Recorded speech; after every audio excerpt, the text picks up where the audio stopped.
कहाँ तक हो गया था? ऑर्बिटल फ्रीक्वेंसी देखनी थी नहीं हो। अच्छा, करंट देखना समझ गए समझ गए समझ गए।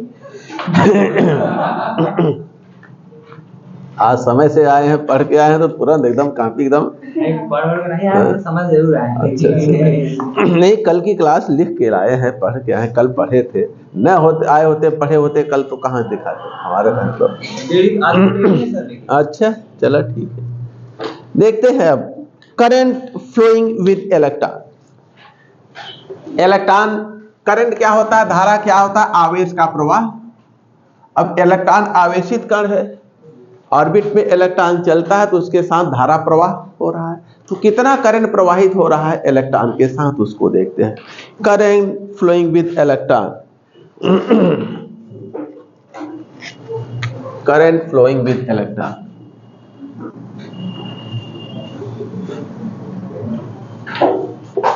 विद इलेक्ट्रॉन, ये किसके बराबर होता है?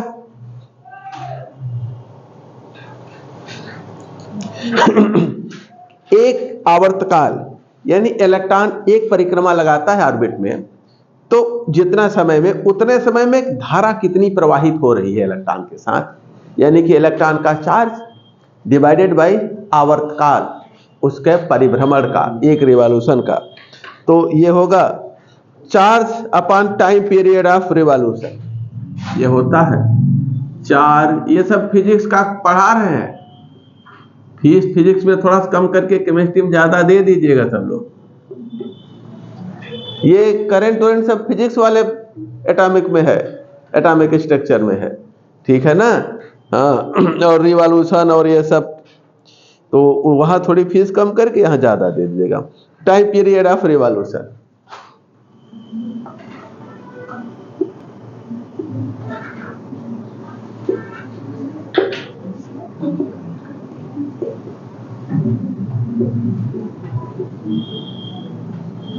ठीक ना। परिक्रमा का जो समय है वो चार्ज, तो क्यू चार्ज हो गया क्यू, और एक आवर, एक परिक्रमा लगाने का जो अवधि होगा वो कितना होगा, कैसे निकालेंगे? 2 पाई आर परिधि बटे वेग ना, वृत्त की उस ऑर्बिट की परिधि कितनी है, और एक सेकंड में कितनी दूरी इलेक्ट्रॉन एकांक समय में तय करता है, वही वेग हो गया। तो परिधि को एकांक समय में तय की गई दूरी से डिवाइड कर दें, परिधि होगा 2 पाई आर एन, मान ले एनवी कक्षा में है, अपान एनवी कक्षा में इलेक्ट्रॉन का वेग, यहाँ एन का मतलब एनवी कक्षा, ठीक है, क्योंकि अलग अलग कक्षा का रेडियस अलग अलग होता है और उसमें इलेक्ट्रॉन का वेग अलग अलग होता है, इसलिए पहली कक्षा है कि दूसरी, ये चीज बताना पड़ेगा, ठीक है। अब इसी को थोड़ा सा फेर बदल कर लीजिए, Q V N divided by 2 pi are N ampere, ठीक है, ये आवेश होगा। अब आते हैं जो सवाल इन पर हैं उनको देखते हैं, सवाल इलेक्ट्रॉन के वेग पर। क्वेश्चन नंबर 24, आइए प्रश्न संख्या 24।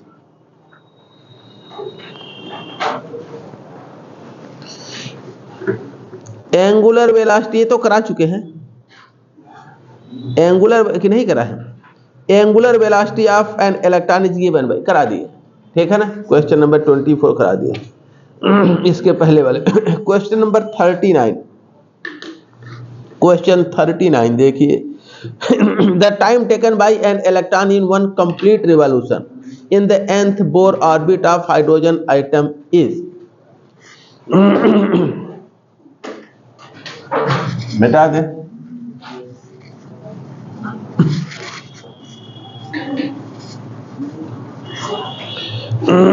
Time taken, question 39, time taken for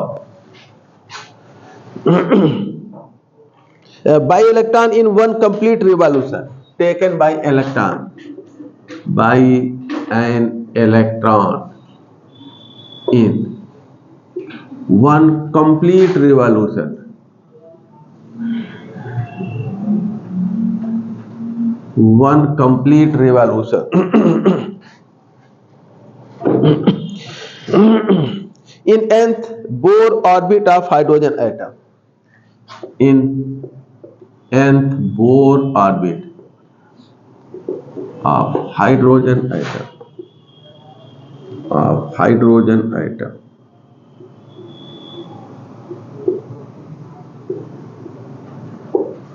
विकल्प देखिए क्या दे रहे हैं। Inversely proportional to n square, inversely proportional to n square, दूसरा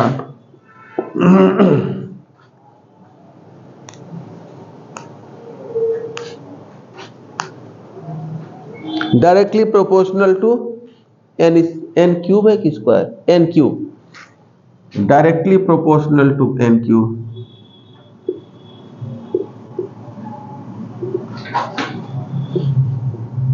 एन की पावर 3।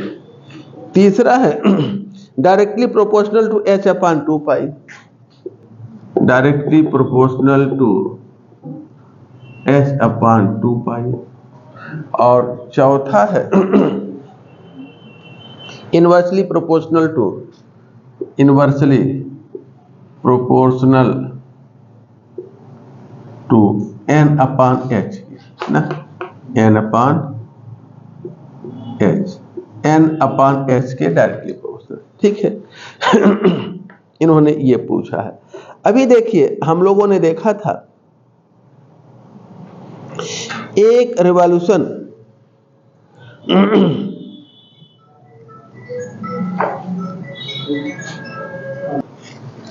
एक परिक्रमा में कितना समय लगेगा ना। अब देखिए समय किसके बराबर होता है, दूरी बटे चाल के ना। समय, हमें समय चाहिए, समय टाइम। एक परिक्रमा किसी nवीं कक्षा में इलेक्ट्रॉन चल रहा है ना, तो उसकी एक परिक्रमा के लिए कितना समय लगेगा। समय किसके बराबर होता है, दूरी बटे चाल के, डिस्टेंस अपॉन वेलोसिटी। ठीक है ना। डिस्टेंस कितना है, उसकी जो परिधि है, उस ऑर्बिट की जो परिधि उतनी दूरी तय करनी है। तो ये हो जाएगा 2 पाई आर एन, nवीं कक्षा की त्रिज्या 2 पाई आर एन, यानी ये परिधि हो गया। और वेलोसिटी कितना है, 2 पाई जेड। अभी हम लोगों ने वेलोसिटी का निकाला था 2 pi z E square upon N H ना। वेलोसिटी क्या है, 2 pi z E square upon N H, 2 pi z E square upon N H. अब इसको हम पलट लें तो क्या हो जाएगा, 2 pi n h r n upon 2 pi z ई स्क्वायर। 2 पाई कैंसिल हो गया और आगे t बराबर कितना बचा, यह हो जाएगा n h r n upon Z ई स्क्वायर। एन के डायरेक्टली प्रोपोर्शनल विकल्प कौन सा मिल रहा है, कहीं से गड़बड़ा नहीं था। अच्छा रेडियस को रिप्लेस कर दिए, ठीक है ना। अब देखिए ये रेडियस के टर्म में है ना, ये हमें जो फार्मूला मिला रेडियस, मिटा नहीं है, नोट करना तो नोट कर लीजिए। ये जो फार्मूला हमें त्रिज्या के टर्म में मिला है, त्रिज्या को आप रिप्लेस कर देंगे तो n क्यूब आ जाएगा। सर 2 पाई आर एन से मल्टीप्लाई नहीं होगा सर? नहीं, एन ऑर्बिट की त्रिज्या रख दी है ना, ऊपर मिटा दे, क्या ये जगह बना ले। देखिए t बराबर किसके है, इसको पलट दे, तो T इक्वल टू है 2 pi are n into n H upon 2 pi z t square. ठीक है, ये कैंसिल हो गया, इतना बचा है ना। हम आर एन की वैल्यू रखते, आर एन ऑर्बिट का radius N square H square upon 4 pi square Z M E square, यही होता है ना। यहाँ रख देंगे रेडियस, ये चीज यहाँ रख दीजिए, तो ये हो जाएगा एन स्क्वायर एच स्क्वायर और एन एच अपॉन जेड ई स्क्वायर, और उसके बाद ये हो जाएगा 4 pi square Z M E square. अब जो कटने पिटने वाला है उसको कैंसिल करिए, फिर आगे बढ़ते हैं। ये नोट कर लिए क्या कटे पिटेगा। जेड तो ऊपर है नहीं, एन नीचे नहीं है, कुछ नहीं कटेगा क्या। देखिए ये हो जाएगा N cube H cube T equal to N cube H cube upon 4 pi square Z square, 4 pi square Z square M E की पावर 4, यही हो गया। देखिए एन के डायरेक्टली प्रोपोर्शनल है, ठीक है ना। T proportional to N cube के, t proportional to h cube के, ठीक है। आप जिसके साथ, तो टी एन क्यूब के एन की पावर 3 के डायरेक्टली प्रोपोर्शनल, ठीक है ना। बाकी चीजें कांस्टेंट करेंगे। अगला क्वेश्चन नंबर 114।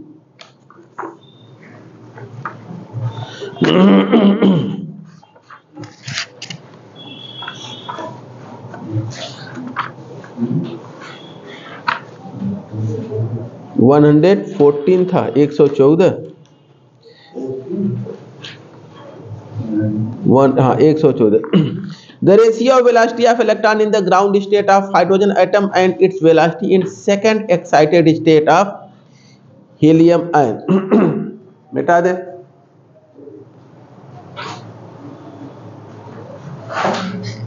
मिटा दे।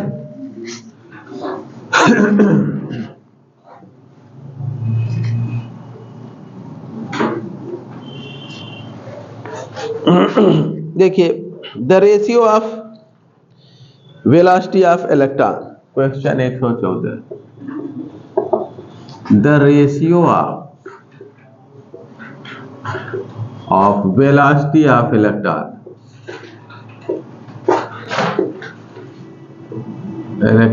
इन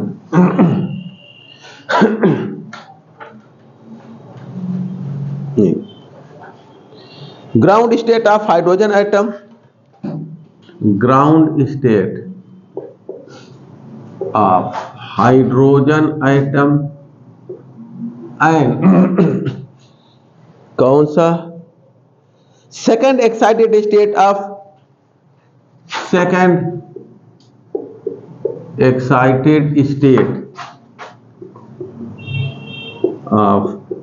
He प्लस आयन पी, ठीक है। हमें जो है हाइड्रोजन एटम ग्राउंड स्टेट में है और helium helium monopositive helium second excited state में है।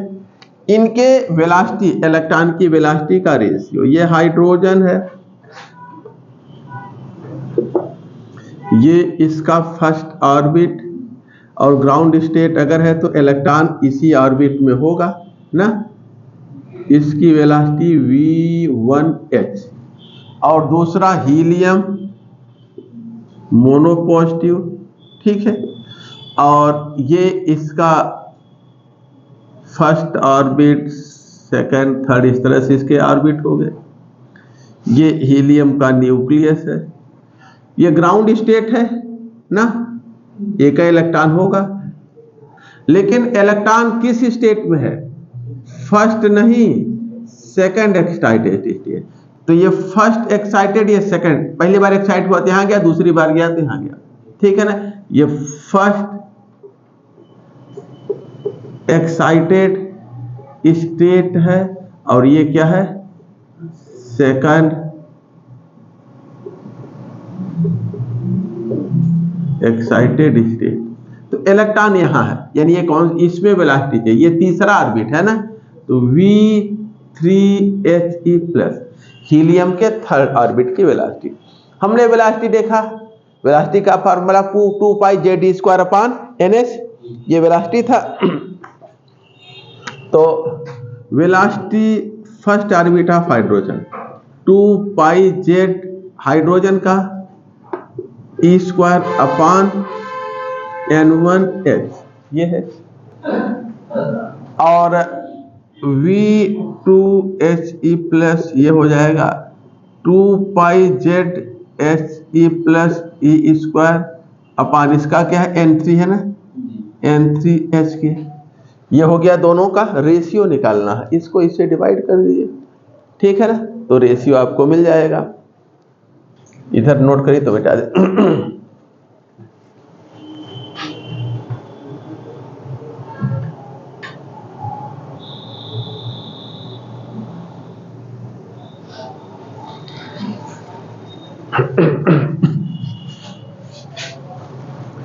इसका देखिए क्या होगा, 2 पाई जेड तो 1 है और E स्क्वायर अपॉन इसका फर्स्ट ऑर्बिट है 1H, इसका क्या हो जाएगा 2 पाई जेड जो है इसका 2 है और E स्क्वायर अपॉन N क्या है 3 और H।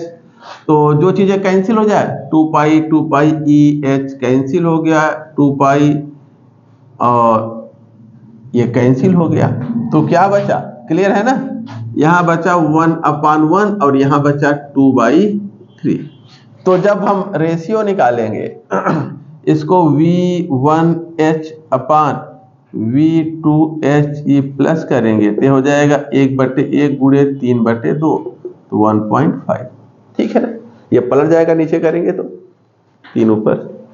चले ना ही समझ पाया, नहीं समझ आ रहा है, आ रहा है, हाँ फिजिक्स बड़ा उखाड़े है, हाँ बड़ा उखाड़े है फिजिक्स में।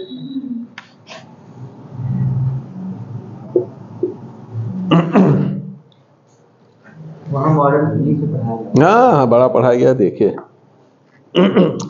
एक को किसी को आता जाता नहीं फिजिक्स, बस सब फिजिक्स से पढ़ते हैं।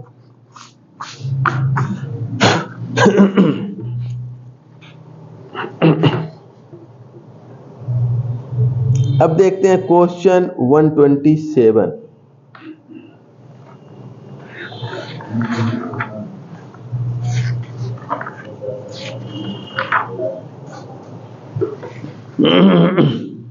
Which of the following give velocity of the electron?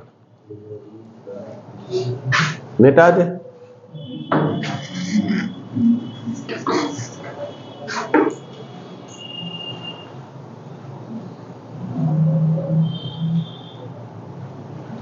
which of the following give velocity of electron?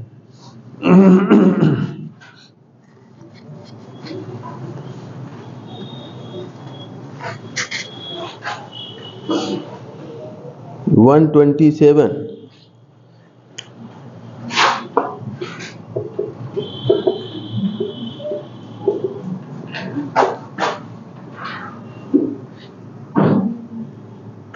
Give.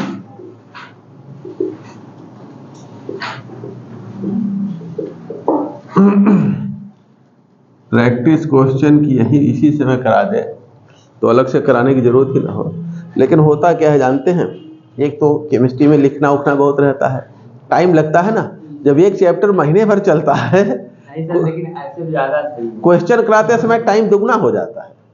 तो जब महीने भर चलता है तो हम भी उबने लगते हैं और छात्र भी कि यार 1 महीने तो हो गया पहले चैप्टर में, कब खत्म होगा। तब लगता है यार क्वेश्चन छोड़ो, जल्दी थ्योरी खत्म करो फिर देखा जाएगा। के जेड ई स्क्वायर समय है आप लोगों के पास है ना, समय का नहीं इस बैच में समय है ना, एग्जाम है नहीं, विज्ञापन वैकेंसी है, इसलिए इस बैच में कोई टेंशन नहीं, आराम चल रहा है। Root k z E square पर हाँ, इसके बाद आगे नहीं किए हैं। अरे इस बैच में अभी कुछ नहीं पढ़ा यार, पहला चैप्टर है मिला जुला के। इन लोगों का कौन सा शुरू किए थे बेटा फिजिकल में? सोल्यूशन शुरू किए थे, कितने चैप्टर आज पढ़े? नहीं पढ़ाया था जी, उससे पहले आज नहीं पढ़ा था। नहीं, ये लोग जब आए हैं मिला जुला के 120 में पढ़ा। जो भी पढ़े हैं इनऑर्गेनिक के बाद ऑर्गेनिक फिर फिजिकल खत्म कराएंगे। चलिए, रूट के जेड ई स्क्वायर अपान आर। अगला है root k z E square upon m are.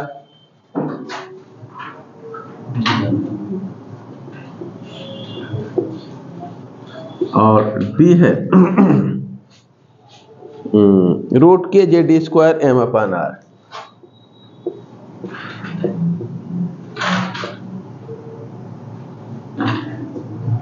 M upon r e square m upon are.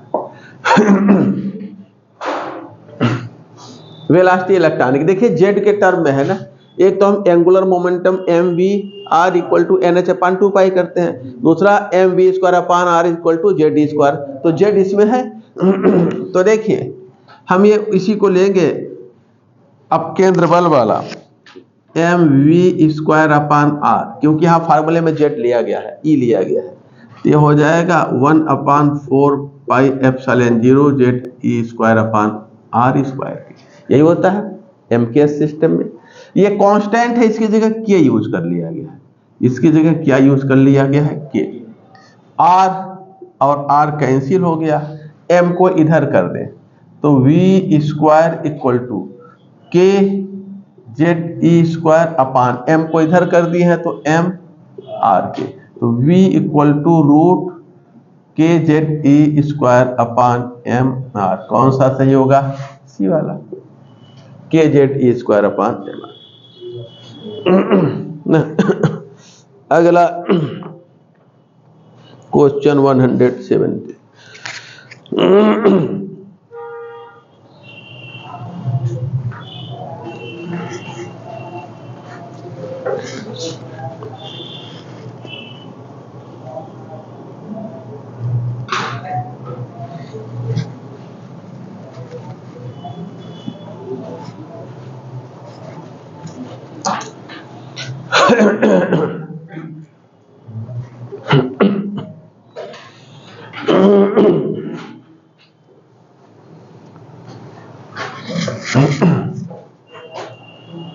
मिटा दे।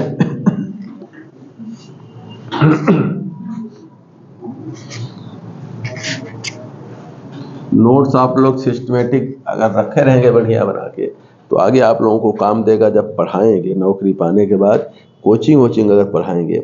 Question 170।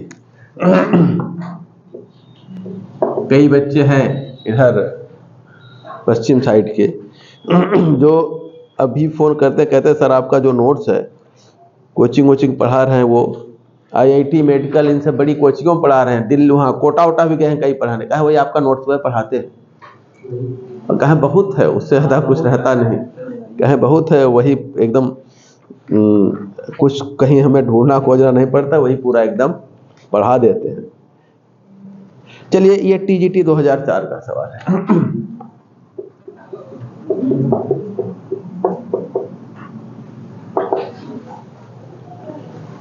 The speed of electron in the orbit of hydrogen atom in the ground state is the speed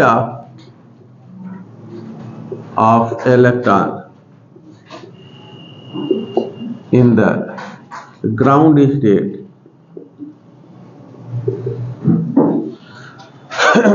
of hydrogen atom is जो notes पढ़े रहिए बार बार, वो एकदम तैयार भी रहता है और वही पढ़ाना है, कुछ अलग से नहीं करना है तो बड़ा इजी में हो जाता है। देखिए पहला है c, electron, speed of electron in ground state, पहला प्रकाश के वेग के बराबर है, दूसरा दे रखे हैं,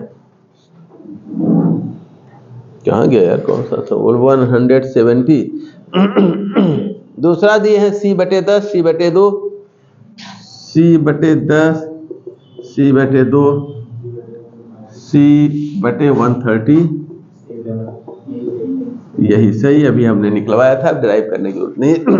प्रकाश इलेक्ट्रॉन का वेग, हाइड्रोजन परमाणु की प्रथम कक्षा में उपस्थित इलेक्ट्रॉन का वेग प्रकाश के वेग का 137वां हिस्सा होता है, ठीक है ना।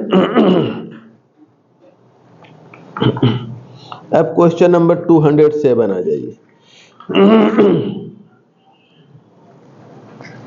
टीजीटी 2009 का सवाल।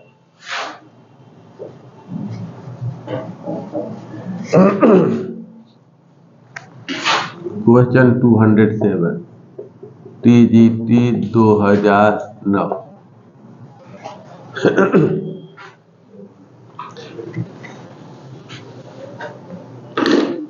इन रदरफोर्ड एक्सपेरिमेंट नहीं, कौन सा सवाल था, सॉरी 207, हमने 207 है, ठीक 209 पढ़ रहे थे। In Bohr's hydrogen atomic model the electron move around the nucleus in a circular orbit of radius इतना विद अ टाइम पीरियड इतना। द करंट, देखिए रेडियस दिया है ना, मिटा देना, रेडियस दिया है ऑर्बिट का, ऑर्बिट का रेडियस दे रखा है 5 × 10⁻11 मीटर, r = 5 × 10⁻11 मीटर। और वेलोसिटी क्या दे रखा है 1.5 × 10⁻16, 1.5 × 10⁻16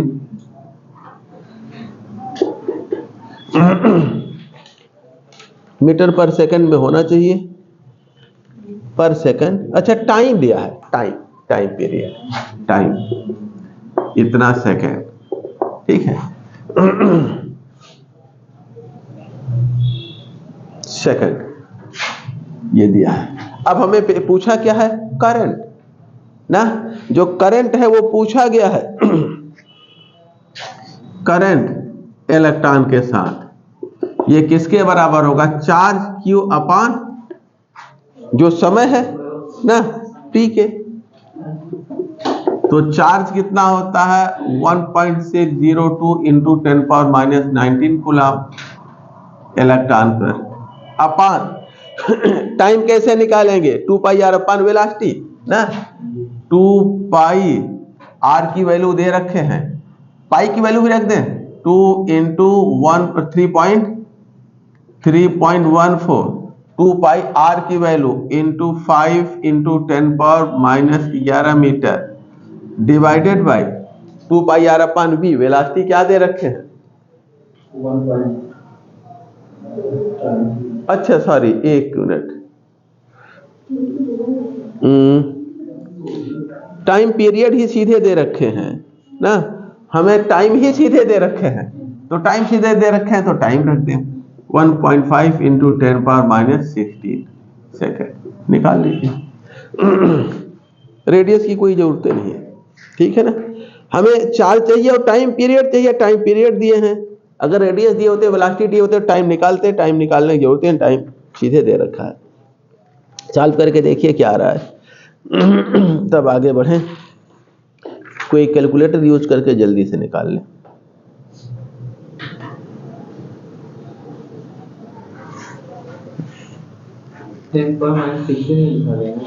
हाँ तो ये हो जाएगा क्या, ऊपर ये हो जाएगा लगभग 1 हो जाएगा, -3 एम्पियर, यही आया है, तो देख लीजिए जो भी ऑप्शन सही होगा। अब देखते हैं क्वेश्चन नंबर अगला 207। अब आज ये क्वेश्चन, अच्छा इसी पे क्वेश्चन समाप्त होता है। अब एनर्जी ऑफ ऑर्बिट आते हैं, अगला टॉपिक एनर्जी ऑफ ऑर्बिट। मिटा दे, ये केवल उलझाने के लिए दे रखा है ना, क्योंकि हमें जब टाइम दे दिए, अगर वेलोसिटी दिए होते तो टाइम निकाल लेते हैं, वेलोसिटी और रेडियस दिए होते, यहाँ तो टाइम ही दे दिए। और उस समय दिमाग में सच में उलझन हो ही जाती है कि टाइम दिया है तो हम जो है वेलोसिटी दिया है तो टाइम निकाल लें, 2πr को 20 वेलोसिटी से डिवाइड करके और फंस जाएंगे, वेलोसिटी दिया नहीं है। चलिए नेक्स्ट देखते हैं एनर्जी ऑफ ऑर्बिट।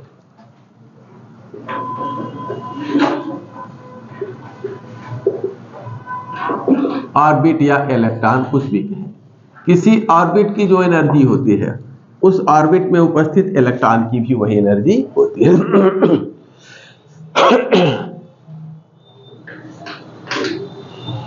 पहला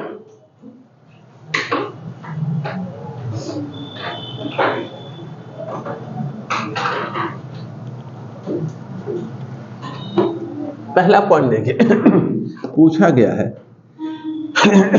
अगर इलेक्ट्रॉन की काइनेटिक एनर्जी और पोटेंशियल एनर्जी का कंपैरिजन। देखिए किसी इलेक्ट्रॉन की एनर्जी आपको निकालनी है तो उसकी काइनेटिक और पोटेंशियल एनर्जी का योग कर देंगे तो इलेक्ट्रॉन की एनर्जी हमें मिल जाएगी।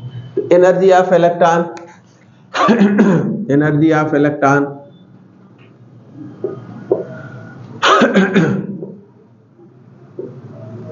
ये बराबर हो जाएगा energy potential plus energy kinetic energy of electron e, समझ जाएंगे ना। ये उसकी potential energy plus kinetic energy, पूरा नहीं लिखे हैं इतने समझ जाएंगे।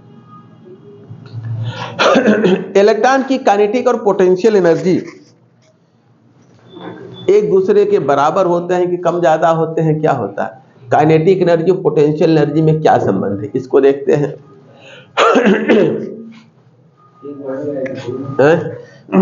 देखिए अभी हम जानते हैं कि mv² upon r equal to है ze² अपान r², ठीक है। इसको इससे कैंसिल कर दें, चलिए अच्छा अभी लिखते हैं, इसको कैंसिल कर दें तो mv² इक्वल टू हो गया ze² अपान r। किसी आवेशित कण की पोटेंशियल एनर्जी का यही फार्मूला होता है, ठीक है। ये पोटेंशियल एनर्जी है।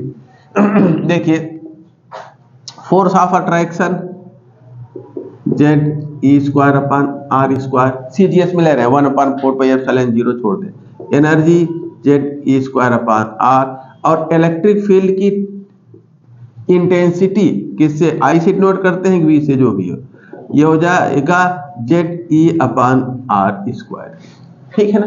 तो हमें इसकी जरूरत नहीं है, इसकी ये तीन फार्मूले हम लोग पढ़ते थे। r होता है नीचे की r² क्या r², ठीक लिखा था, ze अपान e का स्क्वायर नहीं होता। तो एक में दोनों का स्क्वायर होता है, एक में इसका स्क्वायर होता है, एक में नीचे वाला का स्क्वायर। हम लोग जब कक्षा 11-12 में पढ़ते थे तो ये ट्रिक लगाते थे, तीन फार्मूले सेकंड बुक में कूलम्ब्स लॉ में हम लोग पढ़ते थे फिजिक्स के पहले चैप्टर में। तो ये जो है क्या होता है, पोटेंशियल एनर्जी है, ठीक है। ये क्या है, पोटेंशियल एनर्जी है इलेक्ट्रॉन का, ठीक है। अब देखिए हम दोनों को हाफ से मल्टीप्लाई कर रहे हैं तो 1/2 mv² equal to 1/2 ze² upon r। तो ये क्या हो जाएगा, इसी को हम इलेक्ट्रॉन की काइनेटिक एनर्जी कहते हैं और इतने को क्या कहते हैं, पोटेंशियल एनर्जी। तो इलेक्ट्रॉन की काइनेटिक एनर्जी ये है 1/2 पोटेंशियल एनर्जी, नोट कर लीजिए, फिर एक लाइन लिखा दे। इलेक्ट्रॉन की काइनेटिक एनर्जी उसके पोटेंशियल एनर्जी का आधा होता है, पोटेंशियल एनर्जी का हाफ करेंगे तो काइनेटिक एनर्जी हमें मिल जाएगा। इसको कोई इक्वेशन नाम दे दीजिए क्योंकि आगे इसको हम यूज करेंगे।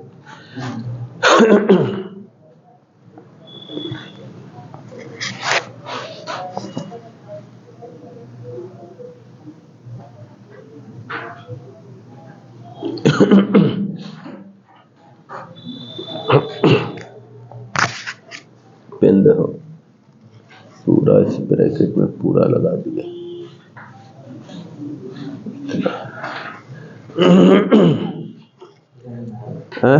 रख रही कोई जरूरत नहीं है, वैसे का तो कहीं करेक्शन मिल जाता है टाइप में। हम इस प्रकार देख रहे हैं कि इलेक्ट्रॉन की काइनेटिक एनर्जी उसके पोटेंशियल एनर्जी का आधा होता है।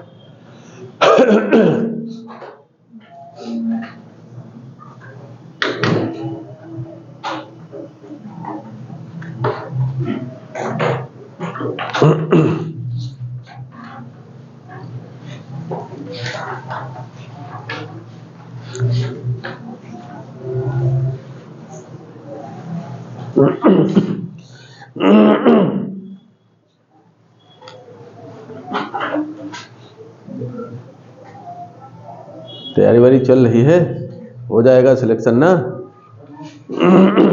है? पढ़ेंगे, जितना हम पढ़ा रहे उतना पढ़ते चले आएंगे, तैयार करे रहेंगे तो सिलेक्शन रुकने का कोई चांस नहीं है। क्योंकि अगर बहुत जल्दबाजी में क्लास लेके से कभी कभी 6 महीने 5 महीने का समय रहता है एग्जाम के पास, तब बच्चे आते हैं तो उनका तो सरपट क्लास चलता है। कुछ तो 3 महीने पहले 2 महीने केवल फीस जमा करने आते हैं, उनको कुछ पढ़ाया नहीं जाता। तो भाई अब जैसा प्रसाद वैसा आशीर्वाद। तो आप 3 महीने पहले आए, कहेंगे सर अब 3 महीने पढ़ना है, 5,000 ले लीजिए, तो हम कहेंगे चलो 3 महीने पढ़ना है, 5-5 लाइन लिख लो। हो है कि नहीं? एक हमारे यहाँ कहावत है, जैसे लपर लपर पै लगी वैसे सपर सपर आशीर्वाद। तो ऐसे काम हो जाता है। अगर सर ये जो अनुसार रहता है इसको भी अगर सही लगा दिया तभी चांस थोड़ा बन जाता है। अरे बेटवा वो अनसलवा लगाने में बड़ा समय लगता है, सही से लगाने में, ठीक है ना? वो 2 महीने में नहीं होता, 2 महीने में आप नहीं कर पाएंगे। तो अगर उस तरह की क्लास नहीं पढ़े हैं तो हम जितना मैटर दिए हैं इसके बाहर कहीं कुछ आना नहीं है। इसलिए बच्चे जब एग्जाम दे के निकलते हैं तो कहते हैं क्या बताएं, अगर हम थोड़ा सा पढ़े होते तो सब वही पूछा गया, सब नोट स्वयं से आया है। आएगा क्यों नहीं? कुछ छोड़े नहीं, सब कुछ तो पढ़ा दिए हैं। जब सब कुछ पढ़ा दिए हैं तो फिर कहाँ से आएगा? उसी में से तो आएगा। हाँ, थोड़ा घुमा फिरा के आ सकता है, बस आएगा उसी में से। चलिए, इस प्रकार हम देख रहे हैं 10 kinetic energy of electron. Energy of electron is half of the potential energy of electron।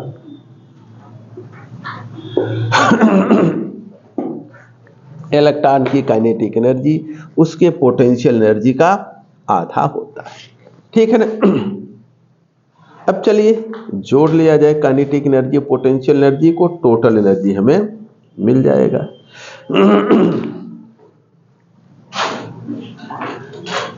Electron की एनर्जी E, ठीक है, इक्वल टू उसकी kinetic energy plus potential energy, ठीक है। काइनेटिक एनर्जी हाफ mv² और पोटेंशियल एनर्जी नेगेटिव होती है, attraction है ना, तो ये हो जाएगा 1/2 mv² प्लस माइनस ze² अपान r के। यही होगा जब 2 चार्ज पार्टिकल हों, सेम चार्ज के हों, या तो पॉजिटिव या नेगेटिव, तो उनके बीच रिपल्सन होता है। रिपल्सन से एनर्जी बढ़ती है, पॉजिटिव ले जाती है। अट्रैक्शन में एनर्जी 0 के नीचे जाती है, नेगेटिव ले जाती है। अब ये मास वेलोसिटी है और ये चार्ज और रेडियस है। हम या तो इसके या इसको इसके रूप में बदल लें। काइनेटिक एनर्जी किसके होता है? पोटेंशियल एनर्जी का आधा। इसकी जगह हम क्या लिख सकते हैं? 1/2 ze² अपान r लिखा जा सकता है ना। अभी ऊपर तो हम लोगों ने यही डिराइव किया था। तो इसको लिख सकते हैं 1/2 ze² अपान r माइनस ze² अपान r के। नोट करिए।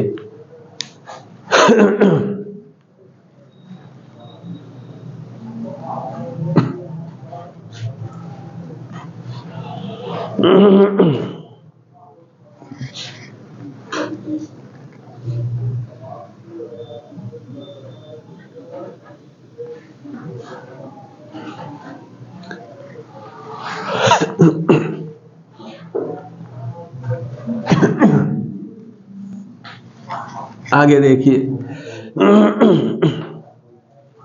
E इक्वल टू यहां पे क्या होगा?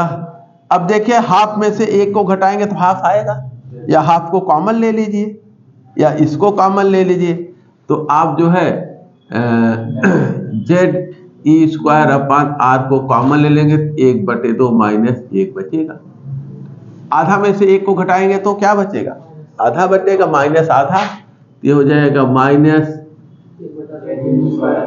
1/2 ze² अपान r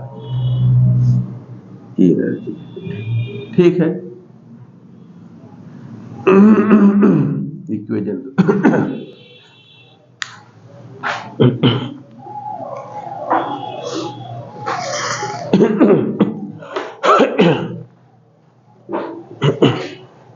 कोई दिक्कत यहां तक?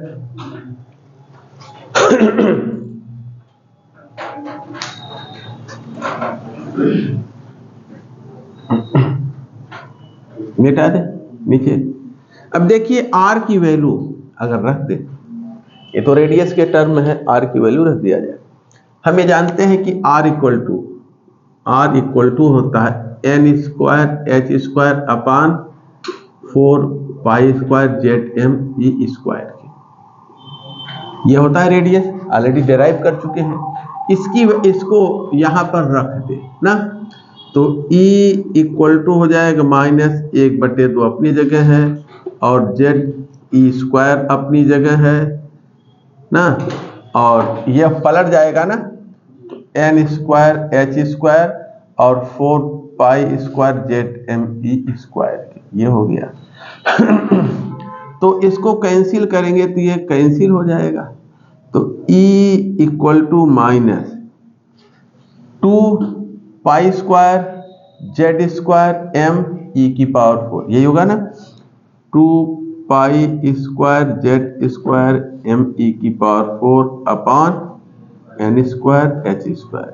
ये ऑर्बिट या इलेक्ट्रॉन की एनर्जी का फार्मूला। ये सीजीएस सिस्टम में है, सीजीएस सिस्टम। एमकेएस में करेंगे तो 1/4 पाई एप्सिलॉन 0 के स्क्वायर से मल्टीप्लाई हो जाएगा। मिटा दें ऊपर।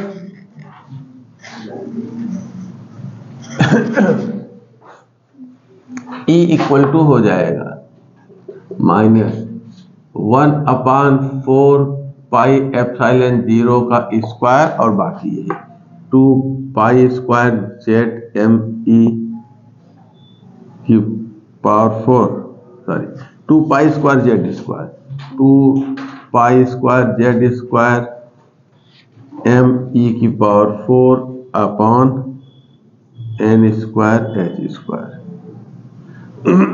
ये एमकेएस सिस्टम में ध्यान रखेंगे दोनों। कभी कोई ये भूल जाता है ये ऊपर था कि नीचे था, एक में ऊपर है रेडियस में और स्क्वायर नहीं है, और इसमें एनर्जी में नीचे है और स्क्वायर है, ये कंफ्यूजन होता है। अब या तो इस शुरुआत से हम लेके चलें जहां एनर्जी निकाला है 1/4 pi epsilon 0 Z square upon R, वहीं से लेके चले।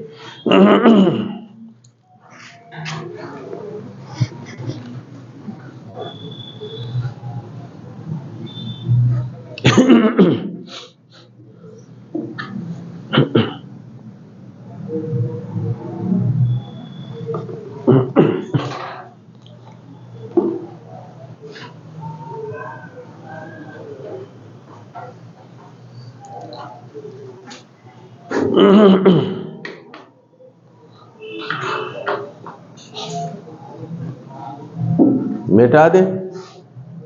अब देखिए अगर हम इसमें देखें तो Z और N ये दोनों अलग अलग ऑर्बिट के लिए अलग होंगे, अलग अलग आइटम के लिए अलग होंगे, बाकी तो कांस्टेंट होगा ना। तो एनर्जी अगर हम इलेक्ट्रॉन की देखें तो -2 पाई स्क्वायर एम ई की पावर 4 अपान एच स्क्वायर अलग कर दें तो Z square upon N square, ये वेरी करेगा अलग अलग ऑर्बिट के लिए और अलग अलग एटम के लिए, ये तो हमेशा कांस्टेंट रहेगा। ये वैल्यू क्या है? कांस्टेंट है। और इसकी वैल्यू ये 13.6 इलेक्ट्रॉन वोल्ट के बराबर होता है। कितना होता है?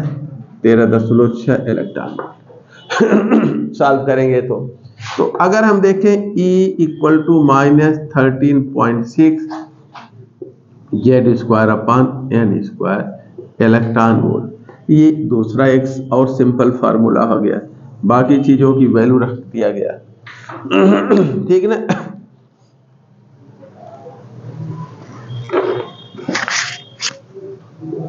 नोट करते चलिए।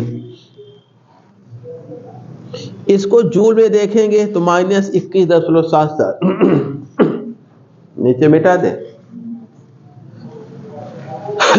-21.77 E equal to -21.77 Z² into 10⁻⁻19 joule हो जाता है। यूनिट बदल गई, इलेक्ट्रॉन वोल्ट से जूल। अगला, यदि आप अर्ग में चाहते हैं तो -12 19 का 7 होकर जोड़ देंगे तो -17 हो जाएगा। E equal to -21.77 Z²/N² into 10⁻12 अर्ग।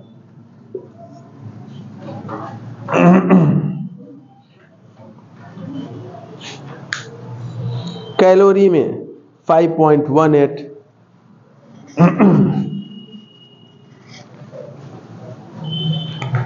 या E equal to -5.18 Z²/N² into 10⁻19 calorie. ठीक है।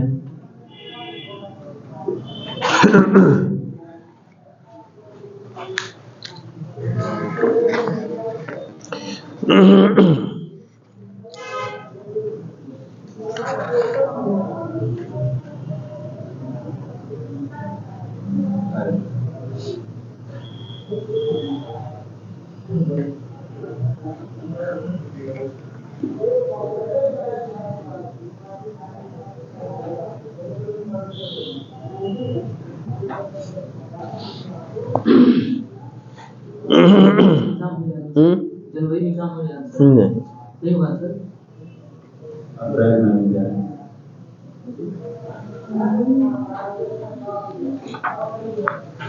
कहाँ एग्जाम की बात करते हैं। जनवरी में मेला लग रहा है कि एग्जाम होगा। जन कल्याण का, विश्व कल्याण की बात करिए, विश्व कल्याण की और देश कल्याण की ना करिए, समाज कल्याण की।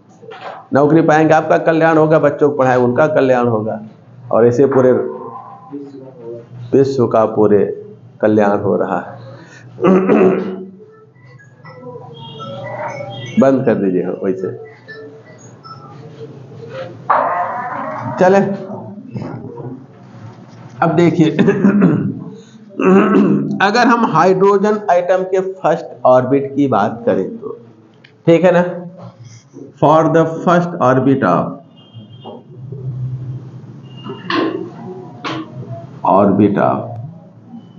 हाइड्रोजन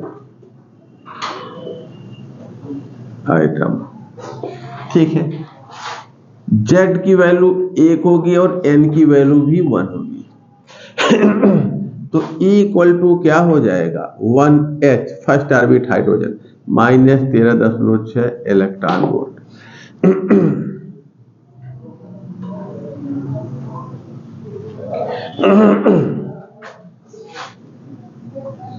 यहां पे एक कंफ्यूजन बहुत होता है, इसको देखिए। हम बताएंगे तो फिर आप फिर कंफ्यूज रहेंगे, हम पूछेंगे आप बताइए, और आप जो बताएंगे वो सही सही ही बताएंगे।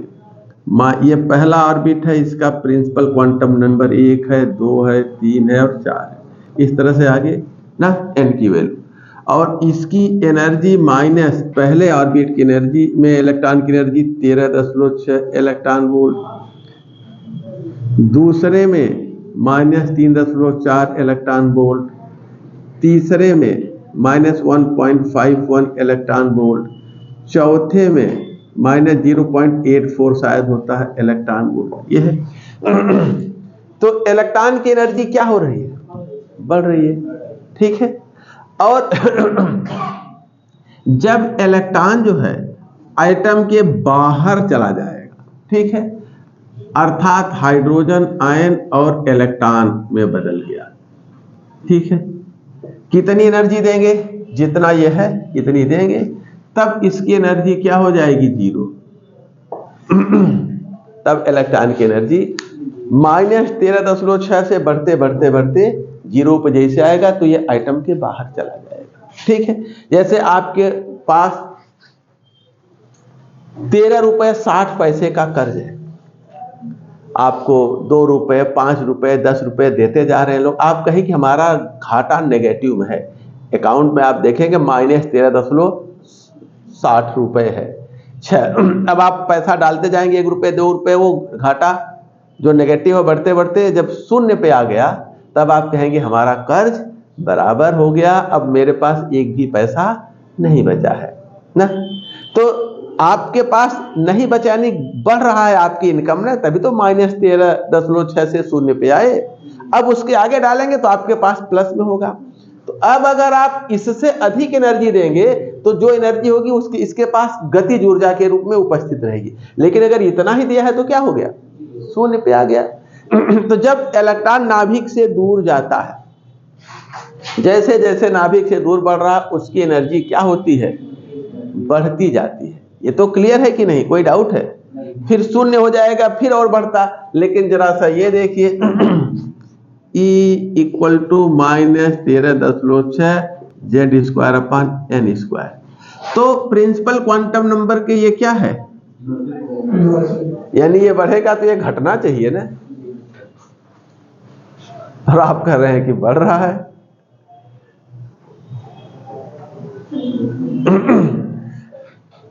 आप सही बोल रहे हैं, लेकिन यहां देखिए ये नेगेटिव वैल्यू है। ठीक है, जब प्रिंसिपल क्वांटम नंबर बढ़ता है तो एनर्जी बढ़ती है, इसकी नेगेटिव वैल्यू बढ़ रही है, नेगेटिव वैल्यू तो घटेगी ना। जब एनर्जी बढ़ रही है तो नेगेटिव वैल्यू घटेगी। नेगेटिव वैल्यू तब बढ़ेगी जब 13 के आगे -14 आवे, -15 -16, तो नेगेटिव वैल्यू बढ़ रही है। और अगर 12 13 12 10 और 2 होता है, नेगेटिव वैल्यू घट रही है, पॉजिटिव बढ़ रही है। ठीक है ना। तो जब प्रिंसिपल क्वांटम नंबर बढ़ता है तो इलेक्ट्रॉन की पॉजिटिव एनर्जी बढ़ती है, नेगेटिव एनर्जी घटती है। ठीक है ना, क्योंकि अट्रैक्शन की एनर्जी नेगेटिव है। ठीक है, नेगेटिव घटे यानी पॉजिटिव बढ़ रही है, बढ़ते बढ़ते माइनस से 0 पर गया, फिर उसके ऊपर। अक्सर हम बुक्स में देखते हैं कि ये क्वेश्चन मिलता है, जहां यही मिलता है कि इलेक्ट्रॉन की एनर्जी उसके प्रिंसिपल क्वांटम नंबर के इनवर्सली प्रोपोर्शनल, यही हर जगह मिलता है। इनवर्सली कहां है, n बढ़ रहा है एनर्जी बढ़ रही है, डायरेक्टली प्रोपोर्शनल है। इतनी किताबों, हाँ नेगेटिव एनर्जी की बात करें तो इनवर्सली प्रोपोर्शनल है ना, जैसे जैसे n बढ़ रहा है नेगेटिव एनर्जी घट रहा है, लेकिन पॉजिटिव बढ़ रहा है। n बढ़ता है तो नेगेटिव एनर्जी घटती है, पॉजिटिव एनर्जी बढ़ती है। ठीक है ना। तो देखिए अब क्या बताएं, इतनी जगहों पे सवाल इस तरह से मिलते हैं कि लगता है कि हम क्या पढ़ाएं, गलत वाला सही पढ़ाएं, क्योंकि वही हर जगह सवाल दिखता है ज्यादातर, या कि सही वाला पढ़ाएं। क्लियर कर देते हैं। जहां देखिए तो यहां तक नोट करने के बाद नोट करिए।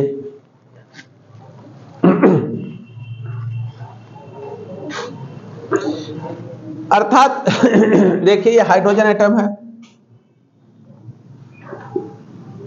इसके पास एक इलेक्ट्रॉन है, हाइड्रोजन एटम इलेक्ट्रॉन के साथ, इसकी एनर्जी कितनी है, -13.6 इलेक्ट्रॉन वोल्ट जब एटम के अंदर है।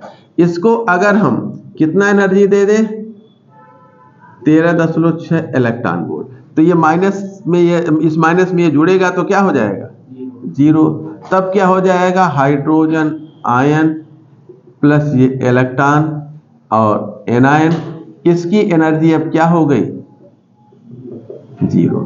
ठीक है ना, इलेक्ट्रॉन बाहर आ गया नेगेटिव चार्ज के साथ, इसकी एनर्जी 0। अर्थात किसी आइटम, हाइड्रोजन आइटम से इलेक्ट्रॉन को निकालना हो तो न्यूनतम कितनी एनर्जी देनी पड़ेगी, 13.6 इलेक्ट्रॉन वोल्ट, यही इसकी आयनन ऊर्जा है। ठीक है। अगर ग्राउंड स्टेट में है तो यह भी पूछा जाता है, देखिए अभी आगे लिखाएंगे, क्वेश्चन में मिलेगा। अगर इलेक्ट्रॉन हाइड्रोजन परमाणु सेकंड एक्साइटेड स्टेट में हो तो उसकी आयनन ऊर्जा कितनी होगी। जब ग्राउंड स्टेट में है तो 13.6, फर्स्ट एक्साइटेड स्टेट, पहली बार एक्साइट हुआ तो यहां आएगा दूसरे कोष में ना, तो आयोनाइजेशन एनर्जी इतनी होगी। सेकंड एक्साइटेशन में आयोनाइजेशन एनर्जी इतनी, थर्ड में इतनी। तो जिस आयोनाइजेशन स्टेट में होगा उस हिसाब से उसकी एनर्जी ऑर्बिट की कितनी है उतना इलेक्ट्रॉन उसको देना पड़ेगा। क्वेश्चन खूब पूछा जाता है। सेकंड एक्साइटेड स्टेट में अगर हाइड्रोजन एटम है तो उसकी आयनन ऊर्जा क्या होगी? तो ये फर्स्ट एक्साइटेड में यहाँ आया, सेकंड में यहाँ आया, इतनी होगी। ठीक है। ग्राउंड स्टेट में इतना, कितना अंतर है, कितना गुना ज्यादा है, ये भी पूछा जाता है। ठीक। तो नोट कर लीजिए इसको, फिर लिखा दें।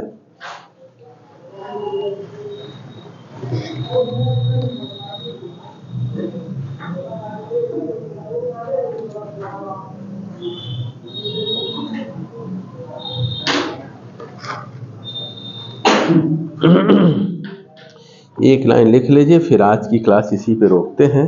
अब यहाँ से कल देखा जाएगा, यद्यप एनर्जी खत्म नहीं हुई है। मिटा दें था।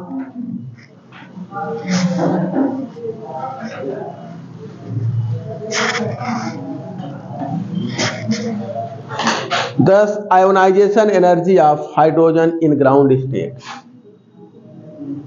इस प्रकार से ionization energy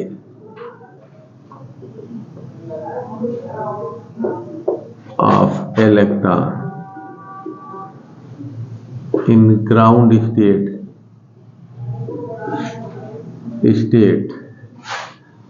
ionisation energy of hydrogen, electron का क्या, hydrogen in ground state. Ground state का मतलब जब इलेक्ट्रॉन फर्स्ट ऑर्बिट में उपस्थित हो। ग्राउंड स्टेट फैन ब्रैकेट में लिख लीजिए, electron is present in first orbit. ठीक है। कितना होगा? इस 13.6 इलेक्ट्रॉन वोल्ट, 13.6 इलेक्ट्रॉन वोल्ट। यदि इससे अधिक एनर्जी दी जाएगी तो एक्सेस एनर्जी इलेक्ट्रॉन के पास काइनेटिक एनर्जी के रूप में उपस्थित होगी। If more than 13.6 electron volt energy is given, if more than 13.6 electron volt energy is given,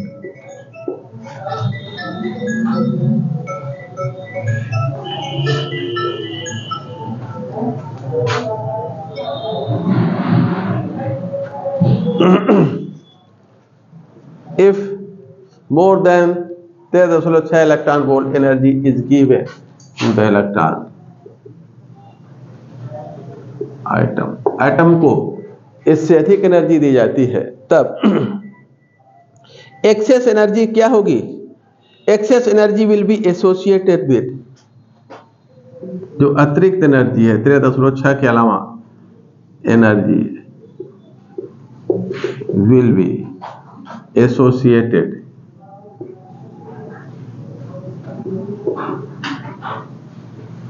with the, जो निष्कासित इलेक्ट्रॉन है, निकला हुआ इलेक्ट्रॉन है, with the ejected electron as their kinetic energy, ejected electron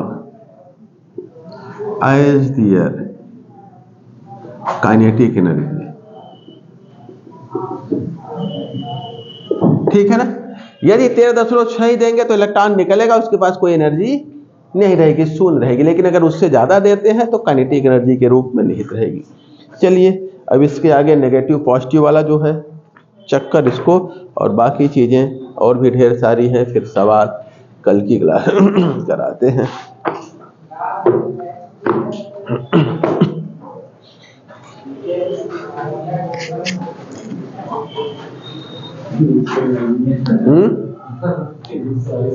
नीचे